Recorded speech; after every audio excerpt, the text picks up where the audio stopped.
የኢራን የበቀል እርምጃ የከፋ ሆኗል። የኢራን ሃይፐርሶኒክ ሚሳኤሎች ቴልአቪቭን ሲያስጨንቁ አድረዋል። ኢራን በመሪዋ ላይ የደረሰባትን ከባድ ምት ለማካካስ በሚመስል መልኩ የእስራኤል ጄኔራሎች ዝግ ስብሰባ የነበረበት ማዕከል እንደተመታ የሚገልጹ መረጃዎች ከቴሄራን እየወጡ ነው። የእስራኤል ቺፍ ኦፍ ስታፍን ጨምሮ ሌሎች ጄኔራሎች መገደላቸውን የኢራን ሚዲያዎች በድል እየዘገቡ ነው። በአንጻሩ እስራኤል 150 ሺህ ጦሯን በተጠንቀቅ እንዲቆም ጥሪ ያስተላለፈች ሲሆን በሊባኖስ ላይ እስከዛሬ ታይቶ የማይታወቅ የተባለ የአየር ጥቃት ሰንዝራለች። የሂዝቦላ መሪ ጭምር ሌሎች ቁልፍ ይዞታዎች ላይ ያነጣጠረውን ጥቃት እጅግ ከፍተኛ ውድመት አስከትሏል። መረጃዎቹን በዝርዝር ይዘናል። አብራችሁን ቆዩ። በኢራን ወሳኝ ተቋማት ላይ ያነጣጠረው የአሜሪካና የእስራኤል ጥምር ወታደራዊ ዘመቻ በኢራን ከፍተኛ ወታደራዊ እርምጃ ተባብሶ ቀጥሏል። በዚህ ከፍተኛ ውጥረት በነገሰበት ወቅት የኢራን ሃይፐርሶኒክ ሚሳኤሎች በቴልአቪቭ የሚገኘውን የእስራኤል የካቢኔ የደህንነት ስብሰባ ኢላማ ማድረጋቸውን የሚገልጹ ዘገባዎች በስፋት የተሰራጩ ይገኛሉ። እነዚህ ያልተረጋገጡ ዘገባዎች እንደሚያመለክቱት በጥቃቱ ምክንያት በኢራኑ መሪ አያቶላ አሊ ካሚኒ ላይ የተፈጸመውን ወታደራዊ እርምጃ በማቀድ ላይ የተሳተፉ ከ10 በላይ የእስራኤል መከላከያ ሰራዊት ጀነራሎች ተገድለዋል የሚል ነው። የሮይተርስ የዜና አገልግሎት የጦርነቱን ሂደት አስመልክቶ በሰጠው የቀጥታ ስርጭት ዘገባ ላይ እንደገለጸው ኢራን በአያቶላ አሊ ካሚኒና በሌሎች ከፍተኛ የኢራን ባለስልጣናት ላይ ለተፈጸመው የአሜሪካና የእስራኤል የጋራ ጥቃት አጸፋ ለመመለስ በርካታ የባለስቲክ ሚሳኤሎችን ወደ እስራኤል መተኮሷን ገልጾ እነዚህ ጥቃቶች በሲቪል ሰዎች ላይ የደረሰውን ጉዳት ጨምሮ የተረጋገጡ ጉዳቶችን ዘግቧል። ለምሳሌ ያህል በቤት ሺሜሽ በሚገኝ ምኩራብና የቦምብ መጠለያ ላይ በደረሰ ሚሳኤል ጥቃት የ9 ሰዎች ህይወት ማለፉ የተረጋገጠ ሲሆን በቴልአቪቭ የመኖሪያ አካባቢ ደግሞ አንዲት ሴት ስትገደል 27 ሰዎች ላይ የአካል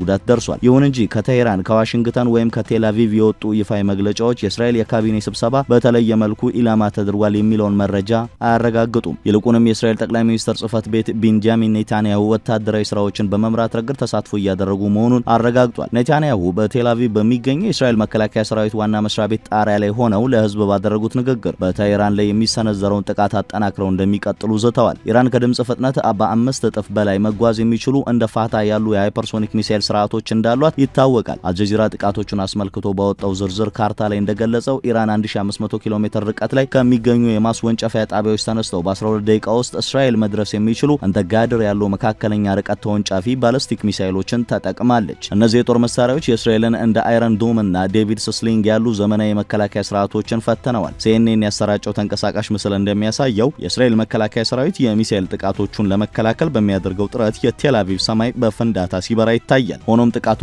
በከፍተኛ ወታደራዊ አመራሮች ስብሰባ ላይ ከማተኮር ይልቅ በተለያዩ የሲቪል መኖሪያ አካባቢዎች ላይ ተበታትነው ያረፉ ናቸው። የወታደራዊ ጉዳይ ተንታኞች እንደሚሉት የኢራን ያጸፋ ስልት የሚያተኩረው የእስራኤልን የመከላከያ አቅም ለማዳከም እጅግ ከፍተኛ ቁጥር ያላቸውን ሚሳኤሎች በአንድ ጊዜ በማስወንጨፍ ላይ እንጂ የአመራር አካላትን ለይቶ በትክክለኛ ኢላማ በመምታት ላይ አይደለም። የጦርነት ጥናት ተቋም ባወጣው ሪፖርት የአሜሪካና የእስራኤል ኃይሎች እንደ ቁምና ማርካዚ ባሉ የኢራን ግዛቶች የሚገኙ ሚሳኤል ማስወንጨፊያ ጣቢያዎችን ኢላማ በማድረግ የኢራንን የማጥቃት አቅም ዝቅ እንዲል ማድረጋቸውን አመልክቷል። ይህ የኢራን ወታደራዊ አቅም መዳከም ለምን የተረጋገጡት ጥቃቶች እንደ ሃይፋና ኢየሩሳሌም ባሉ አካባቢዎች መሰረተ ልማቶችን ብቻ እንደጎዱና በማህበራዊ ሚዲያ እንደሚወራው አይነት ጥቃቅንና ትክክለኛ ኢላማዎችን መምታት እንዳልቻሉ ያስረዳል። የእስራኤል ምላሽ ፈጣንና መጠነ ሰፊ ነበር። የእስራኤል መከላከያ ሰራዊት ባወጣው መግለጫ በመጀመሪያዎቹ 30 ሰዓታት ውስጥ በኢራን ኢላማዎች ላይ ከ2000 በላይ ቦምቦችን መጣሉንና በቴሄራን የሚገኘውን የኢራን አብዮታዊ ዘብ የእዝ ማዕከላትን በማውደም የአየር የበላይነት መያዙን አስታውቋል።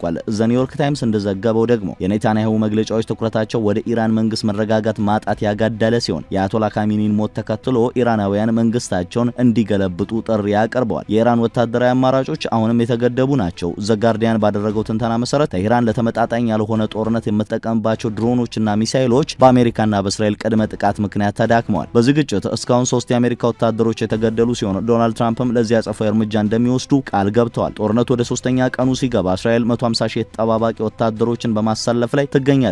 ኢራንን በበኩሏ አሰቃቂ በቀል እንደምትወስድ እየዛተች ነው። በመካከለኛው ምስራቅ የቀጠናው ውጥረት በከፍተኛ ሁኔታ ባረገረገበትና በአሜሪካ እስራኤል ጥምረት በኢራን ላይ የሚካሄደው መጠነ ሰፊ ወታደራዊ ዘመቻ ተጠናክሮ በቀጠለበት ወቅት የእስራኤል መከላከያ ሰራዊት በሊባኖስ በሚገኙ የሂዝቦላ ኢላማዎች ላይ እጅግ ከባድና ሰፊ የአየር ጥቃት ሰንዝሯል። ይህ በታሪክ ታይቶ የማይታወቅ የጥቃት እርምጃ የተወሰደው ሂዝቦላ በእስራኤል ሰሜናዊ ግዛት ላይ ለሰነዘረው የሮኬትና የድሮን ጥቃት ምላሽ ለመስጠት መሆኑ ተገልጿል። ቡድኑ ይህንን ጥቃት የፈጸመው በአሜሪካና በእስራኤል የጋራ የአየር ድብደባ ለተገደሉት የኢራን ከፍተኛ መሪ አያቶላ አሊ ካሚኒ የበቀል የበቀል እርምጃ እንደሆነ በይፋ አስታውቆ ነበር። ይህ የእርስ በርስ የተኩስ ልውውጥ 2024 በተደረሰው የተኩስ አቁም ስምምነት ሰክኖ የነበረውን የእስራኤል ሊባኖስ ድንበር ዳግም ወደ ከፍተኛ ግጭት ውስጥ የከተተው ሲሆን ሊባኖስንም ወደዚህ የቀጠናው ጦርነት አዘቅት ውስጥ ይበልጥ እንድትገባ የሚያደርግ ስጋትን ደቅኗል። የእስራኤል መከላከያ ሰራዊት ጥቃቱን የጀመረው እሁድ ከሌሊቱ 6 ሰዓት በኋላ ሲሆን ጥቃቱም የሂዝቦላን የመሰረተ ልማት አውታሮች የእዝ ማዕከላትንና ከፍተኛ አመራሮችን በበርካታ አካባቢዎች ኢላማ ያደረገ ነበር። በቤሩት ደቡባዊ ዳርቻ የሚገኘውና የሂዝቦላ ጠንካራ መሰረት እንደሆነ የሚታወቀው ደንዳን ነው የዳህያ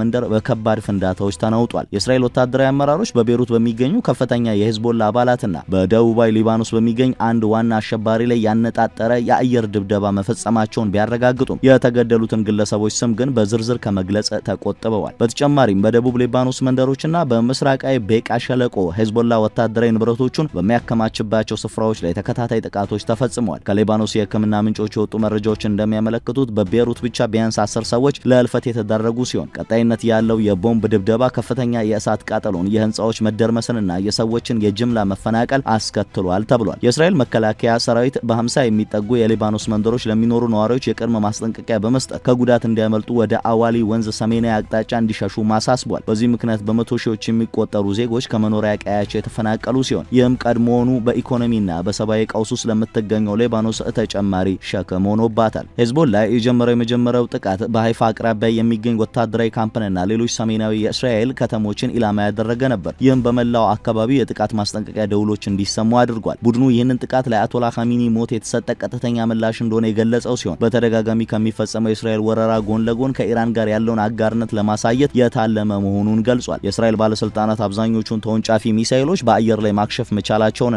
አንዳንዶቹም በባዶ ቦታዎች ላይ መውደቃቸውን አስታውቀዋል። በዚህ ምክንያት ከነዚህ ተወንጫፊዎች በቀጥታ የደረሰ የሰው ሕይወት መጥፋት የለም ተብሏል። ሆኖም ግን ኢራን በኢየሩሳሌም አቅራቢያ በምትገኘው ቤት ሺሜሽ ላይ በሰነዘረችው የተለየ የሚሳኤል ጥቃት 9 እስራኤላውያን ተገድለው ከ20 በላይ መቁሰላቸው ከኢራን ተላላኪ ቡድኖች የሚመጣው የተቀናጀ ስጋት ምን ያህል አደገኛ መሆኑን አመላካች ሆኗል። የእስራኤል መከላከያ ሰራዊት ጠቅላይ ኤታ ማዦር ሹም ሌተናንት ጀነራል ኤያል ዘሚር ለተፈጠረው ሁኔታ ሂዝቦላ ሙሉ ኃላፊነቱን እንደሚወስድ አጽንኦት ሰጥተው ተናግረዋል። በደህንነታችን ላይ ስጋት የሚፈጥር ማንኛውም ጠላት ከባድ ዋጋ ይከፍላል። በእስራኤል ህዝብና በሰሜናዊ ድንበራችን ላይ የሚሰነዘርን ማንኛውንም ጉዳት አንታገሰም ብለዋል። ይህ የአየር ጥቃት የሚያገሳው አንበሳ ዘመቻ ተብሎ ከሚጠራው የእስራኤል መጠነ ሰፊ ስትራቴጂ አንዱ አካል ነው። ይህ ዘመቻ ደግሞ የአሜሪካውን ታላቁ ቁጣ ዘመቻ ጋር የተናበበ ሲሆን ዋና ዓላማውም የኢራንን የኒውክሌርና የሚሳኤል አቅም ማዳከም እንዲሁም የመንግስት ለውጥ ማምጣት ነው። የአሜሪካው ፕሬዝዳንት ዶናልድ ትራምፕ በትሩዝ ሶሻል ገጻቸው ባሰፈሩት መልእክት ወታደራዊ እርምጃው ለሳምንታት እንደሚቀጥል በመግለጽ በኩዌት በሚገኝ ወታደራዊ ካምፕ ላይ ኢራን በሰነዘረችው የአጸፋ ጥቃት ለተገደሉት 3 የአሜሪካ ወታደሮች ደም እንደሚበቀሉም ዝተዋል። የሮይተርስ የዜና አገልግሎት እንደዘገበው የእስራኤል ወታደራዊ እርምጃዎች በመላው ሊባኖስ የተስፋፉ ሲሆን ይህም እስራኤል ቀደም ሲል ትከተለው ከነበረው ለይቶ የማጥቃት ስልት ወጥታ በሂዝቦላ ይዞታዎች ላይ ሁሉን አቀፍ ዘመቻ መጀመሯን ያሳያል። ይህ ዘመቻ እንደ ባንከር በስተር ያሉ ዘመናዊ የጦር መሳሪያዎችን በመጠቀም የቡድኑን የእዝ መዋቅርና የጦር መሳሪያ ክምችት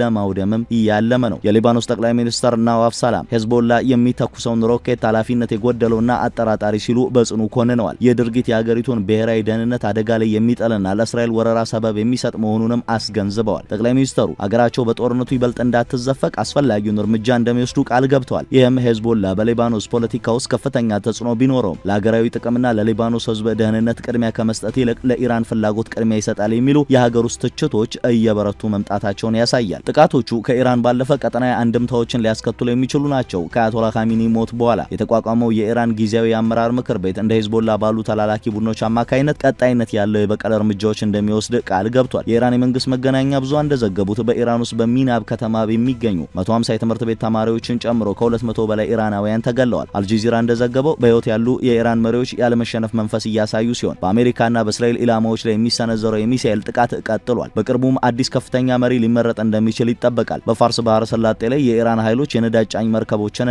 ወታደራዊ ካምፖችን ኢላማ ማድረጋቸውን ተከትሎ የነዳጅ ዋጋ በ13 በመቶ ጭማሪ አሳይቷል። የተባበሩት መንግስታት የጸጥታው ምክር ቤት አሜሪካና እስራኤል በኢራን ላይ የፈጸሙትን ጥቃት ለመወያየት የአስቸኳይ ስብሰባ አድርጓል። ቻይናና ሩሲያ ድርጊቱን የዓለም አቀፍ ህግ ጥሰት ነው በማለት አውግዘዋል። በመላው ዓለም የኢራን ደጋፊዎች ተቃውሞ እያካሄዱ ሲሆን በፓኪስታን በተፈጠረ ግጭት 22 ሰዎች ተገድለዋል። እንዲሁም በተለያዩ የአሜሪካ ከተሞች ሰፊ ሰልፎች ተካሂደዋል። ዘ ኒውዮርክ ታይምስ እንደዘገበው በቤሩት የሚገኙ ነዋሪዎች በጥቃቱ ወቅት በከፍተኛ ድንጋጤ ከቤት ንብረታቸው እየሸሹ ሲሆን በአካባቢው አቆጣጠር ከሌሊቱ 9 ሰዓት አካባቢ የተሰሙት ፍንዳታዎች ከፍተኛ መደናገጥን ፈጥረዋል። የውጭ ግንኙነት ምክር ቤት ተንታኞች እንደሚገመግሙት የአሜሪካና እስራኤል ስትራቴጂ የጠላትን የአየር መከላከያ መከላከያ ማዳከም፣ የበቀል ጥቃት የመሰንዘር አቅምን ማክሸፍና ሄዝቦላን ጨምሮ በመላው የኢራን አጋሮች ውስጥ ያለውን የእዝ መዋቅር ማናጋት ነው። ሆኖም ግን የኢራን አጋሮች ካላቸው ጥንካሬ አንጻር በመንግስት ለውጥ ላይ ያላቸው ተስፋ አጠራጣሪ መሆኑን የሚገልጹ ወገኖች አሉ። በሊባኖስ ውስጥ የሚሰነዘረው ጥቃት ሄዝቦላን በወታደራዊ ረገድ ቢያዳክመውም በሌላ በኩል ግን አዳዲስ አባላትን ለመመልመልና እስራኤልን የመጥላት ስሜት እንዲጨምር ሊያደርግ እንደሚችል ተገምቷል። ሁኔታውንም በየደቂቃው የተቀያየረ ሲሆን ወቅታዊ መረጃዎች እንደሚያሳዩት የተኩስ ልውውጡ ቀጥሏል። መረጃዎች በደቡብ ቤሩት ያለውን ከፍተኛ የቦምብ ድብደባና የሰዎች መፈናቀል ያሳያሉ። የእስራኤል መከላከያ ሰራዊት እንደ ራድዋን ኃይል ያሉ የተመረጡ የሂዝቦላ ክፍሎችን ኢላማ ማድረጉን ማረጋገጡ እስራኤል የምድር ወረራ እንዳይፈጸምባት ለመከላከል ትኩረት መስጠቷን የሚያሳይ ሆኗል። ዘ ታይምስ ኦፍ እስራኤል የዜና ዘገባ እንደገለጸው የቡድኑ ዋና መስሪያ ቤቶችና ተሽከርካሪዎችን ጨምሮ በደርዘን የሚቆጠሩ ኢላማዎች ተመተዋል። በኢራን ላይ የሚወሰድ ማንኛውም እርምጃ እንደ ሂዝቦላ ያሉ ተላላኪ ቡድኖችን በቀጥታ ወደ ጦርነት እንዲገቡ ያደርጋል። በሊባኖስ ላይ የሚሰነዘረው ጥቃት የእስራኤልን ሰሜናዊ ድንበር ደህንነት ለመጠበቅ ብቻ ሳይሆን ኢራን ያላትን የውጭ ተጽዕኖ በማዳከም ለብቻዋ እንድትቀር ለማድረግ እየታለመ ነው። በአሁኑ ወቅት ግጭቱን ለማርገብ የሚታይ ጥረት ባለመኖሩ ጦርነቱ ረዘም ላለ ጊዜ ሊቀጥል እንደሚችልና ይህም በመላው መካከለኛው ምስራቅ ያለውን መረጋጋት በእጅጉ አደጋ ላይ እንደሚጥል ይገመታል።